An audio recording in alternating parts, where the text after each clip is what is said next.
Wireshark is a network protocol analyzer, or an application that captures packets from a network connection, such as from your computer to your home office or the internet.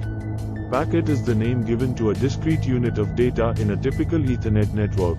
Wireshark is the most often used packet sniffer in the world. Like any other packet sniffer, Wireshark does three things. Packet capture. Wireshark listens to a network connection in real time and then grabs entire streams of traffic, quite possibly tens of thousands of packets at a time. Filtering.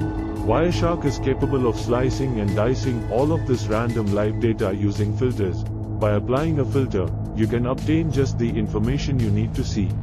Visualization. Wireshark, like any good packet sniffer, allows you to dive right into the very middle of a network packet.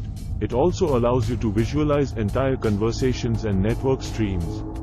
Wireshark is very similar to TCP dump, but has a graphical front-end and integrated sorting and filtering options.